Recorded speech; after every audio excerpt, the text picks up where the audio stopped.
harus ya Sarwenda saat tampil itu nggak perlu untuk memberikan klarifikasi. Harusnya meniru Ruben di tempat Deddy Corbuzier kalau memang harus terpaksa tampil, seakan-akan memberikan apa yang diinginkan oleh masyarakat. Padahal sejatinya dia ini hanya menceritakan kesulitannya menghadapi ini semua dan permintaan maaf. Mereka berdua ini sebenarnya masih ada perasaan yang nggak tega satu sama lainnya. Tetapi orang-orang di sekitarnya ini ikut cawe-cawe dan membuat ini semua. Halo semuanya, selamat datang kembali di Analisis Sengit, channel yang membahas dan mereaksi berbagai isu yang sedang ramai diperbincangkan. Kali ini, kita akan membahas Ruben Onsu dan Sarwenda, terutama soal konflik keduanya yang kembali menjadi sorotan setelah munculnya berbagai pernyataan, bukti CCTV, hingga pembahasan di podcast. Yang menarik, menurut narasi yang kita bahas, persoalan ini justru semakin melebar setelah Sarwenda membuka sejumlah hal ke publik, sementara Ruben Onsu memilih pendekatan yang jauh lebih tenang ketika hadir di podcast Deddy Corbuzier. Bahkan ada anggapan bahwa masyarakat mulai terbelah dan sebagian netizen mulai berpindah dukungan setelah melihat bukti-bukti yang muncul. Lalu, apakah konflik ini sebenarnya masih menyisakan perasaan di antara Ruben dan Sarwenda? Benarkah masalah justru semakin rumit karena campur tangan orang-orang di sekitar mereka? Dan yang paling penting, kalau semuanya terus dibuka ke publik, siapa yang akhirnya paling dirugikan? Tonton videonya hingga usai ya, karena saya akan memberikan komentar cukup panjang di bagian akhir video. Yuk, kita tonton videonya. Semua jadi runyam. Semua hal yang terus kemudian terjadi ini seperti sebuah drama yang terus kemudian masyarakat menanti kelanjutannya seperti apa. Tapi saya mengakui bahwa Ruben Onsu dan Deddy Corbuzier ini cerdas untuk memanfaatkan apa yang ada dan tidak malah memperkeruh suasana. Kalau Sarwenda saya bilang ya menambah keruh ya, karena dia akhirnya berpendapat walaupun itu benar. Saya pikir untuk apapun yang sifatnya dia katakan tidak ingin diangkat ke publik, ya dia mengangkat ke publik dan akhirnya menjadi seperti sekarang ini. Nah, ini sebuah disclaimer untuk kalian yang menganggap saya membela Sarwenda. Saya nggak ingin membela siapapun, bukan karena saya kenal dengan keduanya atau takut, tidak. Saya di sini ingin membahas apa yang terjadi, bukan menjelek-jelekan atau mendukung salah satunya. Tapi kembali itu tadi, bahwa apapun yang akhirnya muncul dalam podcast Deddy Corbuzier bersama Ruben, ini nggak membahas sesuatu yang diharapkan oleh masyarakat sejatinya, tapi membahas tentang apa yang diinginkan oleh Ruben Onsu. Dan ini langsung penontonnya jauh melebihi, betul ya, konten Denny Sumargo? Sampai hari ini sih, kemarin sih iya ya. Iya, dan akhirnya kita tahu bahwa Ruben memang masih lebih menuai simpati dibandingkan Sarwenda. Apakah masyarakat memang tidak peduli dengan apa yang terjadi dan hanya mementingkan apa keinginan hatinya, ataukah akan terbongkar hal-hal yang lainnya lagi? Mari kita akan bahas. Tapi maksudnya kalau untuk pendukung ya, ini sebenarnya kasus Ruben ini agak itu sih, maksudnya agak, kan memang Ruben Onsu lebih banyak yang mendukung. cuma maksudnya setelah belakangan ini yang tentang video CCTV terkait Sarwenda itu, ini mulai ada yang menyeberang mas kalau saya lihat. Oh, setelah melihat video ini aku jadi tim Sarwenda. Iya, itu banyak yang menyeberang seperti itu. Nah, tapi menurut Mas Denny sendiri, maksudnya apa yang membuat pada akhirnya Ruben Onsu ini tidak memanfaatkan atau mungkin tidak berbicara hal yang eksplisit tentang kasusnya dia dan juga mantan istrinya, dan justru malah lebih membahas banyak tentang tata record kehidupannya dia gitu. Saya akan meniru Deddy Corbuzier dan Ruben Onsu. Saya nggak semata-mata langsung membahas tentang mereka berdua, tapi apa yang kalian harus pikirkan. Oke? Yang pertama, tidak ada yang absolut salah dan tidak ada yang absolut benar. Sarwenda nggak salah 100% dan benar 100%. Ruben Onsu pun demikian. Kalau kita tanya Ruben, ya pasti akan bilang Sarwenda yang keliru. Sarwenda juga yang keliru adalah Ruben. Tapi kita harus tahu bahwa apapun yang terjadi ini adalah sebab akibat. Mungkin kita semua berharap ini adalah sebuah kisah di mana orang jahat itu memang terlahir dari kecil jahat. Jadi kayak lahir itu nggak, tapi kayak gitu atau apapun ya. Jadi jangan kalian berpikir bahwa orang itu memang jahat. Saya melihat ini dari komen-komen ke Sarwenda yang mengatakan, oh dasar wanita jahat dan sebagainya dan sebagainya. Oke, kita akan tahu bahwa banyak hal itu bisa saja bukan karena bawaan lahir, tapi memang menyikapi perjalanan hidup yang tentu saja mungkin orang melihat ini semua itu enak, terkenal, mudah, padahal nggak begitu-begitu juga. Nah, saya ingin katakan itu dulu, sehingga kita nggak akan terus membabi buta, mendukung satu pihak dan menyalahkan pihak yang lainnya. Maka ini adalah hal yang harus kita mengerti dan kita tidak tahu 100% apa yang terjadi. Maka kita hanya akan diombang-ambingkan saat mereka akan saling nge-spill bukti versi mereka. Dan kalian akan terus berpindah-pindah. Celakanya untuk kalian semua yang enggak, pokoknya apapun itu aku tetap mendukung Sarwenda, tetap dukung Ruben. Ya itu yang akan menjadi penyakit hati, pikiran, dan akan menyesatkan kalian. Karena sejatinya ini semua nggak akan pernah bisa dibuktikan satu orang 100% salah dan 100% benar.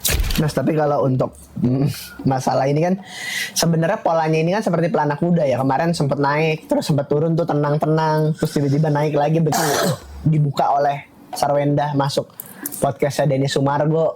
Ya seperti yang kita tahu ya, maksudnya padahal kan kasus ini banyak dan mungkin seperti yang kita tahu juga di kalangan artis-artis kalau perceraian ini justru ditutup-tutupi, tapi kan ini semakin lama semakin menyebar luas. Apakah salah satu atau mungkin kalau kita bilang ketidaktepatan atau mungkin kekeliruan dari sosok Sarwenda juga justru memutuskan untuk datang ke tempat Denny Sumargo? Ya iya, jadi kalau menurut saya siapapun, nggak Sarwenda, nggak Ruben, kalau memilih untuk nge-spill apapun yang berkaitan dengan ya kasus ini tadi, dan itu adalah sesuatu yang akhirnya sesuatu yang private ini dibuka ke ruang publik, ya itu saya pikir akan keliru. Makanya akhirnya ya mungkin saja ya ini sebuah, mungkin Ruben Onsu datang tadi rencananya apa, Mas Deddy Corbuzier ini mengarahkan lu jangan gini melihat Sarwenda seperti itu, akhirnya malah mengikuti ya. Dan ini sesuatu yang ya saran saya seharusnya Sarwenda saat tampil itu nggak perlu untuk memberikan klarifikasi. Harusnya meniru Ruben di tempat Deddy Corbuzier kalau memang harus terpaksa tampil, seakan-akan memberikan apa yang diinginkan oleh masyarakat. Padahal sejatinya dia ini hanya menceritakan kesulitannya menghadapi ini semua dan permintaan maaf. Dan di sini saya bukan membela Ruben Onsu karena ini kasus yang sifatnya itu resiprokal, terjadi karena apa yang dilakukan oleh lawan perkaranya ini tadi. Tetapi saat menghadirkan orang kemudian untuk ikut ngejudge dan orang-orang itu adalah publik yang nggak mengetahui 100% apa yang terjadi, maka yang terjadi adalah kalau saya bilang ini trial by sosmed yang apapun itu tidak akan memenangkan Sarwenda karena Sarwenda adalah seorang wanita. Membahas tentang Densu kemarin juga, maksudnya apakah sebenarnya harusnya apa ya bahasanya, ini memang harus ditengahi seseorang, karena banyak netizen juga berpikir, kemarin sempat rame apalagi juga di Instagram, di kontennya juga ada tuh kayak haha Bang Densu makanya nggak semua hal bisa lu tengahin gitu-gitu, atau loh, Densu nggak ingin menengahi. Densu di sini kan memberikan kesempatan kepada Sarwenda, memberikan kesempatan kepada Ruben. Makanya Densu pun di situ itu nggak mencoba untuk memberikan saran, tapi dipersilahkan aja ngobrol. Dia hanya menggali. Ini menggali juga. Densu pun nggak akan bisa menengahi. Siapapun nggak akan bisa menengahi. Dan saya pikir hanya akan meninggalkan sebuah pertengkaran yang akan lebih banyak lagi kalau ada orang yang menengahi terus dipertemukan seperti itu. Ini kan proses hukum juga masih berlanjut sebenarnya, dan ini malah sebenarnya makin ramai karena kemarin sempat Sarwenda pada akhirnya nge-spill ya CCTV dan bukti-bukti lainnya. Nah, menurut Mas Denny ini sampai kapan pada akhirnya Sarwenda akan bertindak seperti ini? Maksudnya meramaikan tentang hal ini begitu, apakah dia selama Sarwenda tidak bisa menahan dirinya dan orang-orang sekitarnya ini ikut untuk mempengaruhi dia. Mempengaruhinya adalah dengan cara ya udah lu kasih tahu aja ini, kasih tahu ini, yang mana itu semuanya akan menjadi bumerang kepada dirinya. Sejatinya ini semua itu cukuplah diam dan biarkan kasus hukum ini terjadi. Pun akhirnya Ruben Onsu pun mengaku bahwa dia tidak menginginkan apapun selain waktu bertemu dengan anak-anaknya. Tapi ternyata bisa saja ketakutannya di sini kan waktu ketemu sama anaknya ini dipergunakan untuk menahan kepentingan yang lainnya, kan dugaannya seperti itu. Nah, apapun yang terjadi di sini semoga kalau menurut saya jangan terlalu banyak diumbar ke masyarakat. Walaupun sekarang sudah terumbar juga. Dan ini sesuatu yang seharusnya bisa ditangani dengan lebih baik lagi. Dan kalau harus meniru podcast berikutnya, tirulah podcast bersama Deddy Corbuzier itu tadi. Karena kalau nggak bisa seperti itu, mendingan nggak usah podcast aja lah sama sekali. Mas, tapi ini berujungnya akan seperti apa sih? Maksudnya di persidangan sendiri nantinya, maksudnya apakah akan juga rujuk ya? Bukan rujuk, apa bahasanya? Kalau dibilang rujuk kayaknya akan sulit. Tapi saya sih melihat bahwa mereka berdua ini sebenarnya masih ada perasaan yang nggak tega satu sama lainnya. Tetapi orang-orang di sekitarnya ini ikut cawe-cawe dan membuat ini semua jadi runyam. Saya kira sih begitu ya. yang dilihat dari kartu saya. Antara Ruben dan Sarwenda sendiri, maksudnya apakah Sarwenda ini juga pada akhirnya ada yang nantinya akan ada yang menegur dan pada akhirnya dia berhenti untuk nge-spill kasus ini? Karena maksudnya netizen ini juga resah kan karena ternyata kayak gini, ntar ada yang baru lagi, ternyata ini kan kayak gini ya gitu loh. Ya saya pikir penasihat hukum ya seharusnya bisa menegur itu ya, karena mereka pasti tahu bahwa ini adalah sesuatu yang semakin nggak kondusif saat diangkat ke ranah publik. Atau Gio. Lu jangan mancing-mancing dah, nanti gue malah ngomong yang enggak gitu. Saya pikir enggak lah. Saya pikir Gio ini enggak cukup bisa meminta Sarwenda untuk melakukan hal itu. Harus seseorang yang lebih kuat, lebih bisa memberitahu, mungkin pemuka agama yang Sarwenda percaya atau apapun itu.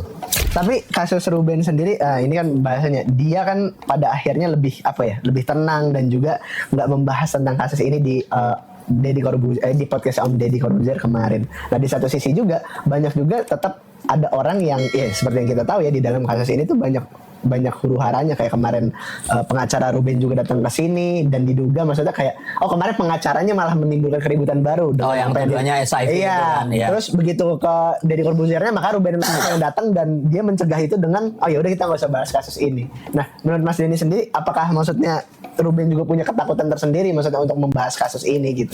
Saya pikir semuanya pasti memiliki ketakutan dan ini sesuatu yang sebaiknya ya ditutupi agar nggak tersebar malah jadi sesuatu yang malah ya menjadikan kekacauan di masyarakat. Dan saya pikir masing-masing ini memiliki rahasianya. Dan saya ingin katakan bahwa suami istri dimanapun itu pasti memiliki kelemahan suaminya, kelemahan istrinya, sesuatu yang nggak patut untuk dibicarakan. Yang mana ini kalau nanti tetap seperti ini, yang kasihan adalah anak-anak mereka. Dan kita cukup tahu bahwa netizen ini fitnahnya itu juga lebih kejam daripada lawan berperkara kita. Maka harapannya inilah podcast terakhir. Toh kalian juga udah langsung ketemu sama dewa-dewanya podcast Indonesia. Selesai sampai di sini. Bicarakan semuanya di balik pintu dan dinding pengadilan dan jangan mengumbar apapun ke masyarakat. Kalau saya melihat keseluruhan pembahasan ini, terus terang saya merasa konflik antara Ruben Onsu dan Sarwenda sudah berada di titik yang sangat melelahkan, bukan hanya untuk mereka berdua, tetapi juga untuk orang-orang di sekitar mereka, terutama anak-anak. Saya pribadi tidak ingin melihat persoalan rumah tangga atau persoalan pribadi seseorang berubah menjadi tontonan yang terus-menerus diperdebatkan oleh publik. Karena ketika masalah pribadi sudah masuk ke ruang publik, biasanya persoalannya tidak lagi sesederhana siapa yang benar dan siapa yang salah. Menurut saya, salah satu kesalahan terbesar kita sebagai penonton adalah terlalu cepat mengambil posisi. Hari ini mendukung Ruben, besok melihat sebuah bukti kemudian berbalik mendukung Sarwenda. Setelah muncul pernyataan baru, berubah lagi. Padahal kita hanya melihat potongan-potongan informasi yang muncul ke publik. Kita tidak berada di dalam rumah mereka, tidak mengalami langsung apa yang terjadi, dan tidak mengetahui seluruh rangkaian persoalannya. Narasi yang dibahas juga menekankan bahwa tidak ada pihak yang bisa begitu saja dianggap 100% benar atau 100% salah. Saya justru setuju dengan satu hal penting dari pembahasan ini. Jangan sampai kita berubah menjadi hakim di media sosial.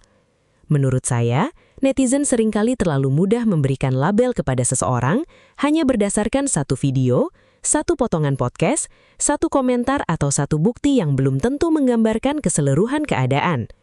Begitu seseorang sudah dicap sebagai pihak yang jahat, apapun yang dilakukan setelah itu akan selalu dilihat dari kacamata negatif. Sebaliknya, kalau seseorang sudah dianggap sebagai pihak yang benar, kesalahannya pun terkadang dicari pembenarannya. Ini menurut saya tidak sehat. Kemudian mengenai Ruben dan Sarwenda, saya pribadi melihat bahwa keduanya seharusnya mulai berhenti memberikan terlalu banyak ruang kepada publik untuk masuk ke dalam persoalan mereka. Saya bukan mengatakan bahwa salah satu pihak tidak boleh menjelaskan dirinya. Saya memahami bahwa ketika seseorang merasa dirugikan atau dituduh, tentu ada keinginan untuk memberikan klarifikasi. Itu sangat manusiawi. Tetapi masalahnya, setiap klarifikasi ternyata bisa melahirkan pertanyaan baru. Satu informasi dibuka, kemudian muncul informasi lain. Setelah itu muncul respons dari pihak lainnya. Akhirnya seperti tidak ada ujungnya. Dan pola seperti ini menurut saya sangat berbahaya. Karena ketika konflik pribadi berubah menjadi konsumsi publik, orang-orang yang awalnya hanya ingin mengetahui, akhirnya ikut merasa memiliki kepentingan di dalam masalah tersebut. Mereka merasa harus membela salah satu pihak, mereka harus menyerang pihak lainnya.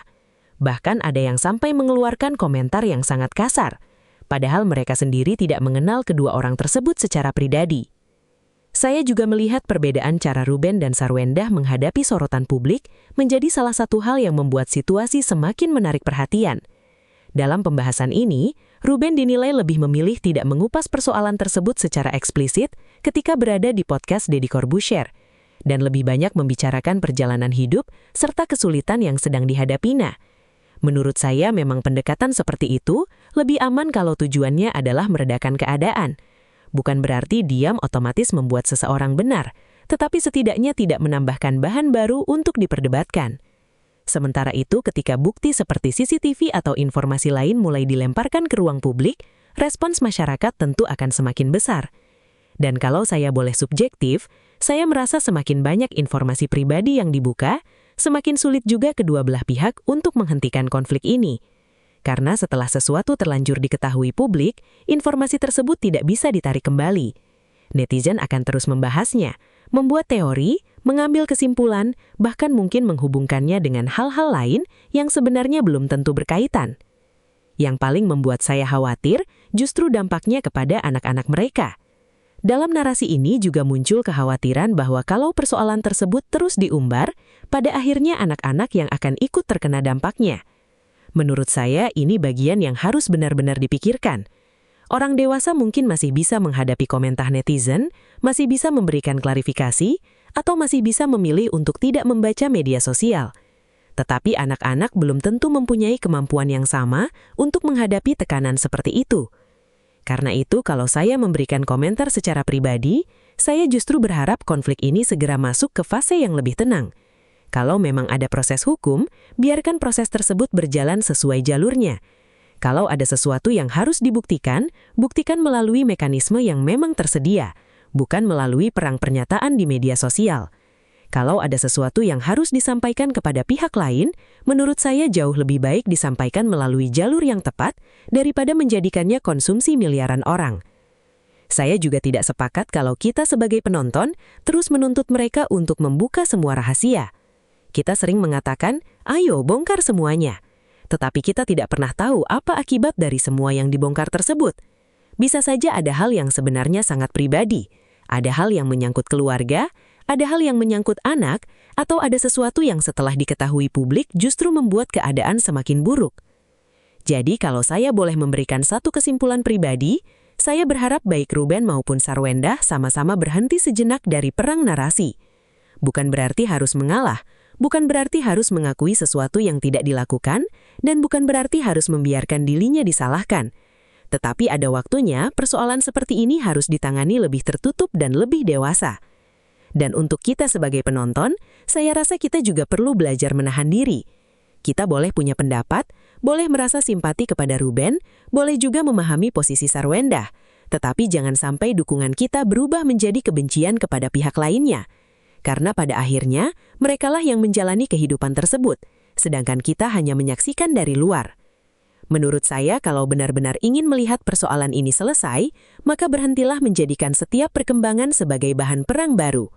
Biarkan fakta berbicara melalui jalur yang semestinya, biarkan proses berjalan, dan yang paling penting, jangan sampai konflik dua orang dewasa justru meninggalkan luka yang lebih panjang kepada anak-anak mereka. Itu komentar saya secara pribadi. Saya tidak menganggap pendapat saya paling benar. Saya juga tidak berada di posisi untuk menentukan siapa yang salah dan siapa yang benar. Saya hanya melihat apa yang berkembang di ruang publik dan mencoba memberikan sudut pandang dari sisi saya. Kalau menurut kalian bagaimana? Apakah kalian setuju bahwa Ruben dan Sarwendah sebaiknya berhenti membuka persoalan ini ke publik? Atau justru masih ada hal-hal yang memang perlu diketahui masyarakat? Tulis pendapat kalian di kolom komentar. Dan seperti biasa, tetap sampaikan pendapat dengan santun, karena kita boleh berbeda pandangan tanpa harus saling menyerang.